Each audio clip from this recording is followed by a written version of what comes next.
We had a small sell-off today in stocks, but was it just a pause to refresh, or are we being set up cruelly for something far worse?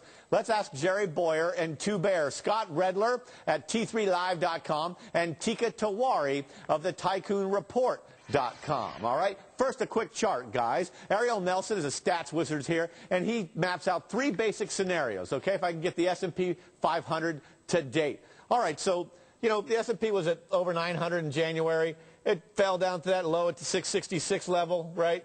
All right, it's up 56% since here. Now, the first thing we could do is we pause, and we're at 1,003, all right? Now, if we can get to 1,009, Ariel Nelson argues, mathematically, that's a new support level, and the market ends up going up higher from there. Now, a formal correction, instead, would take things down 10% or so, down from 1,000 to the 900 level. Still doing okay if you've been putting money in back when it was at 666, but the much-feared Fibonacci retracement, a far bigger tumble downward. Now, that would only take us, though, in this case, to 880 or so, because of the math involved. And so even if you've got a bigger Fibonacci retracement, this is where you go way back down after stocks have risen a whole lot, as they've done 50% since March.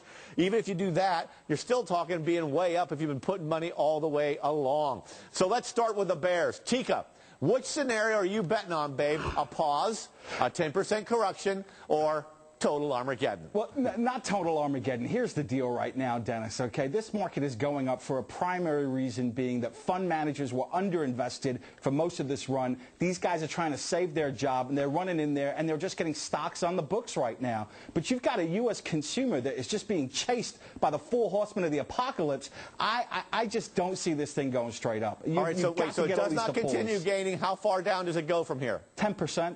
Yeah, so a nice little correction, but then it rebuilds and keeps going? Aren't you one of the guys that says we're going to have Dow 3,500 or something? No. We're not going to have Dow 3,500. What I'm saying is that the U.S. consumer is not going to snap back as quickly as everybody thinks. All right. Jerry Bowyer of the Bull, come back in here. Tell him he's wrong.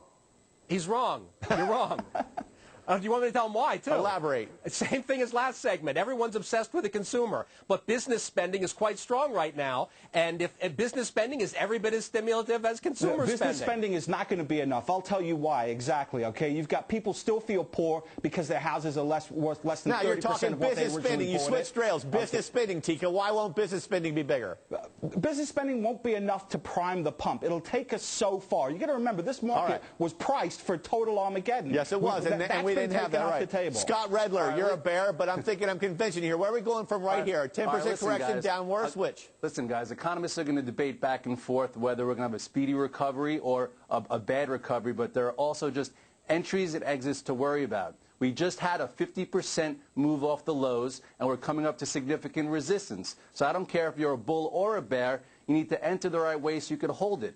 Investors right now are starting to get excited. Everyone's thinking they need to chase and get in and chase performance, and that's when they have a correction. So if you want to get involved in this market, you can't chase excitement and buy into a resistance area, which is that 1,009, 1,015 on the S&P. You need to buy a dip and not chase excitement. Dennis, can I ask the Bears a quick question? Please. Would you mind?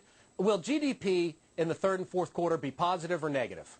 I think GDP will be positive in Q4, but it's going to be priced in. We have come so far.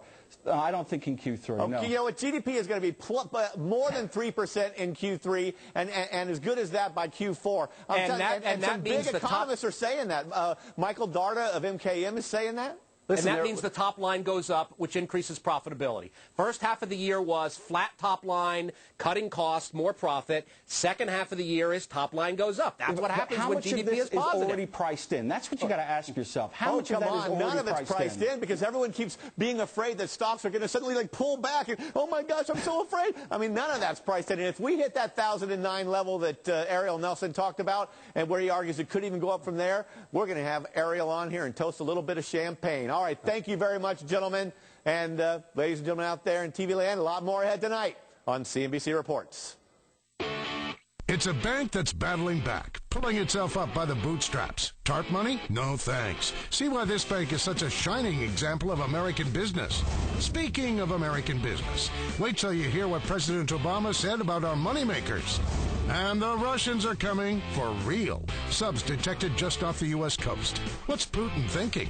Are we headed for a new Cold War? The president's been awfully nice to the Ruskies lately. Is this what we get in return?